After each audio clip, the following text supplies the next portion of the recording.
ये H smart और no kick Dio 125 में एच स्मार्ट अभी भी आ रहा है। अब Dio 110 में से कहाँ गया एच स्मार्ट, क्या उसकी डिटेल है, उसका प्रूफ आप लोगों को दे देते हैं यहाँ पे विद अपना Dio 110। तो अभी तक के लिए बोलते थे do you wanna have fun, but अब बोलना पड़ेगा Dio वाना हैव फन। Dio ये रहा, रेड कलर 110 नया वाला 2025 आफ्टर अपडेट। ये है top model with kick, top model with kick. ये यहाँ पे एक डिटेल आ चुकी है। ये रहा बेस वेरिएंट, स्टैंडर्ड और डीलक्स। और इसमें जो वेरिएंट में एक डिटेल आई है ना कि टॉप मॉडल में किक कैसे आ चुका है, उसका प्रूफ है यहाँ पे। जो अपने पास प्राइस लिस्ट है नया वाला, ये अपडेटेड वाला Dio 110 का बेस है, जो कि अभी रिसेंट अपन ने भी लिया है, जिसका कि माइलेज टेस्ट आने वाला है बहुत ही जल्दी। और आज के वीडियो में अपन लोग इन डिटेल रिव्यू करने वाले हैं of Dio 110 H smart. Sorry H smart तो पहले रहा करता था टॉप, बट अब एच स्मार्ट यहाँ से भाई डिसकंटिन्यू हो चुका है। एच स्मार्ट Dio 110 में अब के लिए अवेलेबल नहीं रहेगा। यही है रीज़न कि टॉप वेरिएंट में किक अवेलेबल है। तो चलो ये वाली डिटेल मैंने आप लोगों को ना पहले ही दे दी है। ये अच्छे से प्रूफ लेके चल रहा हूँ मैं, अच्छे से बिल्कुल कंफर्म करने के बाद मैं ये चीज़ मुंह खोल रहा हूँ अपना कि Dio 110 में से एच स्मार्ट अब डिसकंटिन्यू हो चुका है। अभी के लिए Dio 110, Dio 125 sorry H smart में अवेलेबल है, वो खड़ा है देखो येलो वाला ना। उसके साथ मैंने कंपैरिजन काफ़ी सारे शूट किए हैं। Dio 110 में ये थी मेजर अपडेट है। Dio 110 में अब एच स्मार्ट डिसकंटिन्यू हो चुका है। यहाँ पे अब टोटल 2 वेरिएंट रहेंगे, स्टैंडर्ड और डीलक्स। डीलक्स में MID आपका जाएगा कलर TFT स्क्रीन वाला, और किक भी अवेलेबल है, चाबी भी अवेलेबल है। तो अब बढ़िया से खुश हो जाओ और लाइक कर दो एक जल्दी से ना। अब स्टार्ट करते हैं अपना वीडियो। क्या कुछ यहाँ पे ओवरऑल रहने वाला है, सब कुछ अच्छे से कवर अप करने वाले हैं। ग्लॉसी ब्लैक कलर में Dio डीलक्स ये रहा, मैट ब्लैक वो रहा। देन ये जो ग्लॉसी ब्लैक वाला कलर है ना, इधर आ जाते हैं, इधर लाइट का इशू है। तो ये जो ग्लॉसी ब्लैक वाला कलर है ना, ये आपको बेस में भी अवेलेबल रहेगा, जिसका कि वीडियो ऑलरेडी अपलोडेड है। डिस्क्रिप्शन चेक कर लेना, वहाँ पर आप लोगों को बेस वेरियंट ग्लॉसी ब्लैक का वीडियो मिल जाएगा। स्टार्ट करते हैं क्या कुछ यहाँ पे ओवरऑल इस वाले वेरिएंट में अवेलेबल हुआ है। देखो ये रहा MID नया वाला, और कंपैरेटिवली ये वाला जो MID का ये जो पूरा प्लास्टिक वाला पार्ट रहता है ना, फाइबर वाला, ये अच्छा लग रहा है Dio 110 में as compared to Dio Activa 125 या फिर Activa 110 या फिर Dio 125। तो यहाँ पे ये वाला पार्ट इस स्कूटर पे ज़्यादा अच्छा लग रहा है। अब आ जाती है बात क्या कुछ यहाँ पे रहने वाला है। चाबी देखते हैं, तो चाबी सेम है भाई, जैसा कि होंडा के सभी स्कूटर्स में चाबी रहता है, वही वाला पार्ट। की का यहाँ पे रहेगा, की स्लॉट ये रहा, शटर वाला इग्निशन आपको यहाँ पे मिल जाता है, फ्यूल और सीट भी इसी से ऑपरेट होने वाला है। ये है MID का startup, colour TFT screen 4.2 inches, इसका साइज़ वही सेम कॉमन है, ये चीज़ है ही इग्निशन के साथ। ये DRL वाला पार्ट आपका ऑन है और हेडलैम्प वाला पार्ट भी आपका ऑन है। LED में यहाँ पे मिल जाता है, हेलोजन में हेडलैम्प यहाँ पे येलो बल्ब रहेगा, यहाँ पे है वाइट वाला बल्ब। ओवरऑल फाइबर बॉडी यहाँ पे रहने वाली है, कंप्लीट फाइबर बॉडी ये रहेगा। लगभग 103 kg का राउंड टोटल यहाँ पे Dio 110 का ना वेट रहने वाला है। नंबर प्लेट होल्डर आ जाता है फ्रंट नोज़ पे। देन वही सब कुछ फाइबर है, बट बिल्ड क्वालिटी होंडा की, सुजुकी की काफ़ी बढ़िया रहती है। प्लास्टिक क्वालिटी भी, पेंट फिनिश क्वालिटी भी, ओवरऑल जो एक फाइबर का एक कह सकते हैं बिल्टअप रहता है ना, वो बढ़िया यहाँ पे रहता है। लाइटिंग सेटअप कॉम्बिनेशन में है, LED और हेलोजन, तो यहाँ पे ये कॉम्बिनेशन लाइटिंग में चलेगा। इन टॉप वेरिएंट कार्बन वाला पार्ट जो कि भाई Dio की पहचान है, काफ़ी सारा अवेलेबल रहता है। यहाँ पे ये होंडा का एक स्टिकर आ जाता है, फ्रंट मड गार्ड कुछ इस टाइप से, रिफ्लेक्टर ये आ जाता है, टेलीस्कोपिक सस्पेंशन सेटअप मिल जाता है। थिकनेस और ट्रैवल काफ़ी अच्छा, होंडा के सभी स्कूटर्स में सेम सस्पेंशन रहता है, चाहे वो 110 हो या फिर 125 हो। अब आ जाती है बात एक और, थोड़ा सा डिफरेंस आप काउंट कर सकते हो इसको भी। अलॉय आपको मिलेगा in top variant, alloy with drum brake. Drum brake ही अवेलेबल है Dio 110 में, डिस्क अवेलेबल नहीं है। सेम जैसा कि Activa 125 और Activa 110 में रहता है ना, 125 में डिस्क रहता है, सेम वैसे ही Dio 125 में डिस्क अवेलेबल रहेगा ओनली। वहाँ पे ड्रम नहीं है, यहाँ पे डिस्क नहीं है, ये भी एक चीज़ आप काउंट कर सकते हो। MRF का यहाँ पे टायर है, MRF, C8 या फिर मैक्सिस, ये 3 ब्रांड है जो कि आप लोगों को होंडा के सभी स्कूटर्स में देखने को मिलेंगे। आगे वाला टायर है 90-90-12 इंच का, पीछे वाला टायर रहता है भाई 10 इंच का। पैटर्न ये रहा टायर का कुछ इस टाइप से।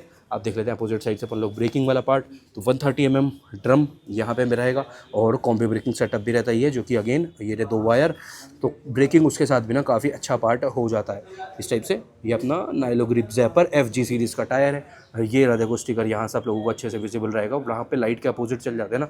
तो ये बनता है एक ओवरव्यू आपका। साइड प्रोफाइल वाली डिटेल यहाँ पर आ जाती है, तो कुछ इस टाइप से ये रियर बॉडी रहेगा। स्टिकरिंग भी यहाँ पे आ जाएगा, मैट ब्लैक वाले पे स्टिकर अवेलेबल है नहीं है इस टाइप से। ये आपका बनेगा यहाँ पे स्प्लिट वाला grey rail, external fuel filling भी मिल जाता है, वही अगेन कार्बन वाला लेआउट यहाँ पे भी आ जाता है। इसके साथ ही कवर अप करेंगे साइड प्रोफाइल वाली डिटेल ना। देखो ये रहता है आपका बेस वेरिएंट का राइडर POV, जहाँ पे एनालॉग वाला MID आ जाता है। चार्जिंग पोर्ट भी अवेलेबल बेस वेरिएंट में नहीं रहता। ये बनेगा ओवरव्यू साइड प्रोफाइल का। सेम वैसा ही है। किक भी अवेलेबल रहता है। पीछे वाला ब्रेकिंग टायर से सस्पेंशन देख लेते हैं तो एंड्योरेंस या फिर गैब्रियल सिंगल हाइड्रोलिक, ये एक स्प्रिंग वाला पार्ट मिल जाता है। 3 तरीके से इसको आप लोग एडजस्ट भी कर सकते हो, 3 स्टेप एडजस्टेबल है ये। पीछे वाले टायर की ग्रेडिंग देखो ये रहा, इसमें मैक्सिस का टायर है 90, 100, 10, 90, 100, 10, ये आपको टायर की ग्रेडिंग यहाँ पे रहने वाली है। और टायर के लिए एक वीडियो डिस्क्रिप्शन में मैं और टैग कर रहा हूँ। अभी मैंने ना एक्टिवा में, मेरे एक्टिवा में टायर रिप्लेस करवाए हैं आफ्टर 52,000 किलोमीटर के अराउंड ना 50-52 हज़ार चलाने के बाद मैंने टायर चेंज करवाए हैं। तो वहाँ पे आप लोगों को टायर से रिलेटेड डिटेल भी मिल जाएगी, डीओ की भी, एक्टिवा 110 की भी, एक्टिवा 125 की भी, बर्गमैन की भी, एक्सिस की भी, कोई भी स्कूटर है वो वीडियो चेक कर लेना आप लोगों को। वहाँ पे नंबर भी मिल जाएगा शॉप का, परचेज भी कर सकते हो। डिस्क्रिप्शन में भी काफ़ी सारे टायर इस ग्रेडिंग वाले टैग कर रहा हूँ, वहाँ से भी आप लोग परचेज कर सकते हो। मैक्सिस के साथ देखो ये रहा पैटर्न। और हाँ, मैंने भी मैक्सिस का ही ब्रांड उसमें प्रीफर करा है मेरे एक्टिवा में ना। इस टाइप से कुछ एक किक अवेलेबल रहेगा दोनों ही वेरिएंट में। अब तो 2 ही वेरिएंट रह गए हैं। ESP इनहांसमेंट पावर आ जाता है। रियर टेल लुक कुछ इस टाइप से है, वहाँ पे ऑन है वो, अभी उस पर भी देख लेते हैं सही से ना। इस टाइप से ये टेल टाइडी आपका रहेगा, काफ़ी अच्छा ओवरऑल पार्ट बन जाता है। पीछे वाला जो ब्रेकिंग है ये सेम 130 mm का drum with combi braking setup ही है। फुट पैक वगैरह कुछ इस टाइप से है। फ्लोर बोर्ड का साइज़ भी काफ़ी ज़्यादा अच्छा है। मैट्स के भी ऑप्शन डिस्क्रिप्शन में आपको मिल जाएंगे। यूटिलिटी स्पेस बेस वेरिएंट में भी मिलेगा, सब कुछ सेम है। बाकी का ना नीचे वाला पार्ट। अब आ जाती है बात यहाँ पे जो अपना मेन सेटअप रहने वाला है। चलो पहले साइड स्पेसिफिकेशन, साइड प्रोफाइल वाली डिटेल कवर अप कर लेते हैं। ये है नया वाला स्पेसिफिकेशन, क्योंकि शोरूम अभी के लिए अपडेट हो रहा है ना। नया डीओ, नया एक्टिवा है, नया वाला डीओ है, डीओ बना है फन। तो ये देखो सारी की सारी डिटेल। ग्राउंड क्लियरेंस यहाँ पे मिल जाता है 160 mm का। सीट की जो लेंथ है ये है 650 mm। सीट लेंथ मतलब सीट का जो लेंथ है ये वाला पार्ट है 650 mm, 650 mm। सीट हाइट मिल जाती है 650 mm का ही सीट हाइट भी है। और कर्व वेट है 106 kg का। Fuel tank capacity 5.3 litre. ये एक्सटर्नल वाला पार्ट यहाँ पे रहेगा ही। इंजन स्पेसिफिकेशंस ये रहा 109.51 cc 4 stroke SI engine, same as Activa. और 110 आपको ये मिल जाता है 7.9 HP का राउंड पीक पावर और 9.03 Nm का टोटल टॉर्क है। ये नहीं देखो ओवरऑल स्पेसिफिकेशन ना। तो ये वाले पार्ट का आप लोग एक स्क्रीनशॉट भी ले सकते हो। व्हील बेस है 1260 mm, 1260 mm का टोटल व्हील बेस यहाँ पे रहेगा। पहले एक बार सीट ओपन कर लेते हैं। ये सीट ओपन हो गया। अब एक बार फ्यूल भी ओपन कर लेते हैं। ये देखो भाई फ्यूल वाला कवर भी इग्निशन से ही ओपन होगा। तो ये भी इस टाइप से आपका ये रहेगा 5.3 लीटर। इसको कर देते हैं वापस से बंद। ये बंद कैसे होगा भाई, ये चलो छोड़ो, बंद ही नहीं होना चाहता ये। तो ये कार्बन वाले लेआउट अंडर सीट भी मिलेगा इस टाइप से। अंडर सीट आपका स्पेस मिल जाता है, इनफ स्पेस है। बड़ा हेलमेट तो नहीं आ सकता, एक छोटा साइज़ का हाफ फेस हेलमेट तो आ ही सकता है। लगेज के लिए भी इनफ स्पेस है, थोड़ा सा बड़ा हो सकता था क्योंकि भाई एक्सटर्नल फ्यूल फिलिंग है, फिर तो अंडर सीट थोड़ा सा बड़ा हो सकता था ना। तो भाई यहाँ पे वो चीज़ें नहीं है। अब जो चीज़ नहीं है उसका अपन कुछ नहीं कर सकते। First aid kit, tool kit, ये 2 पार्ट आ जाएगा। ऑल ओवर फाइबर बॉडी ये रहा एग्जॉस्ट वाले साइड से मैट ब्लैक का। साइड प्रोफाइल कुछ इस टाइप से। ये रहा स्टील रिम, देखो ये रहा स्टील रिम। और ये रहा पीछे वाला आपका अलॉय। और टायर है ये MRF वाला। तो ये वाली डिटेल भी चलो ऑल डन। अब बात आती है स्विच सेटअप। तो high beam, low beam, plus pass, 3-in-1 एक स्विच ये है। ये जॉयस्टिक एमआईडी से रिलेटेड, इंडिकेटर और हॉर्न सिंगल बजर ही रहेगा जैसा कि होंडा में सभी स्कूटर में रहता है। बेस वेरिएंट में भी आपको ये ऑटो स्टार्ट स्टॉप का स्विच अवेलेबल रहेगा विद स्टार्टर। तो ये भी चीज़ बेस से ही अवेलेबल है, मतलब दोनों ही वेरिएंट में ये वाला फीचर अवेलेबल रहेगा। चार्जिंग पोर्ट भी आ जाता है जिसकी प्लेसिंग भाई ये रहा। C टाइप वाला चार्जर यहाँ पर जाता है जो कि बेस वेरिएंट में मिसिंग था।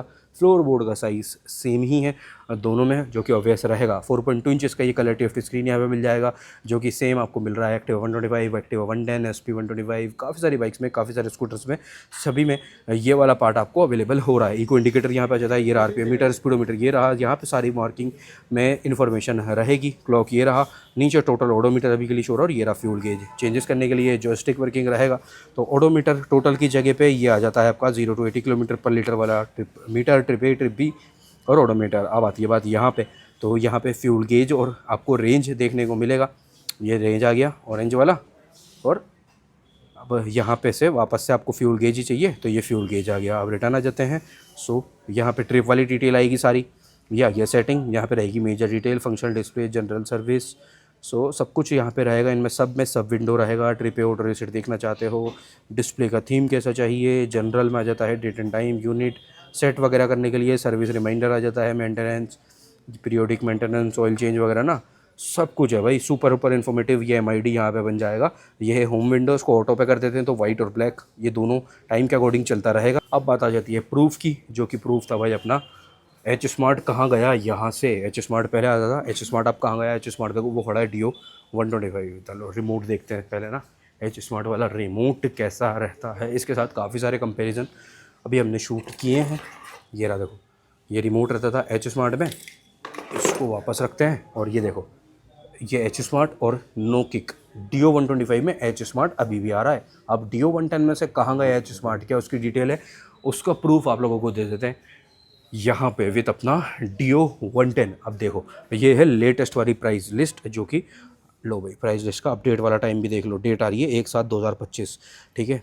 और जिस दिन मैं ये वीडियो शूट कर रहा हूँ आज है 5/7/2025, तो 4 दिन पहले ही अपडेट हुई है।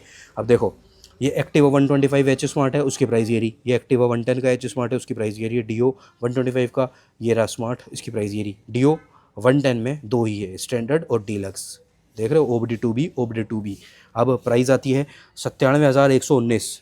ये अपना जो बेस वेरिएंट स्टैंडर्ड है, इसकी प्राइस आ रही है 97,119 on road Jaipur with accessories. Complete गाड़ी आपको कॉस्ट कर रही है। एसेसरीज़ के पैसे ये रहे 3,500 रुपये के लगभग आपको एसेसरीज़ के पे करने हैं। अगर एसेसरीज़ नहीं लेते हो तो प्राइस बनेगी 93,600 रुपये और 1,06,600 रुपये, ठीक है, विथ एसेसरीज़। ये जो अपना स्टैंडर्ड वाला वेरिएंट था, डीलक्स वाला वेरिएंट था सॉरी, इसकी प्राइस आ रही है DLX की 1,10,145 रुपये।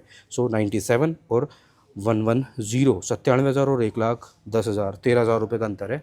13,000 रुपीज़ का प्राइस डिफरेंस आ रहा है डीलक्स वर्सेस स्टैंडर्ड Dio और 110 में। तो अब आप कौन सा प्रीफर करोगे, कमेंट ज़रूर से करके बता देना। 13,000 रुपये बचा करके आप बेस लेते हो या फिर LED headlamp, alloy wheel, digital MID, mobile charging port के साथ आप टॉप वेरिएंट लेते हो, वो कमेंट करके ज़रूर से मेंशन कर देना। वीडियो अच्छा लगा हो, थोड़ा सा भी कुछ इन्फॉर्मेशन आप लोगों के लिए यूज़फुल रही हो तो लाइक शेयर एंड सब्सक्राइब करना बिल्कुल भी मत भूलना। और अगले वीडियो के लिए पार्ट ऑफ फैमिली बस अभी से बन जाओ, और अगला वीडियो क्या कुछ आपको देखना है वो भी आप लोग कमेंट करके मेंशन कर सकते हो। मिलते हैं कल रात 9 बजे ऐसे किसी अच्छे से इन्फॉर्मेटिव वीडियो के साथ। जब तक के लिए ध्यान रखो खुद का भी, घर वालों को भी और आपकी गाड़ियों का भी। Take care, bye bye.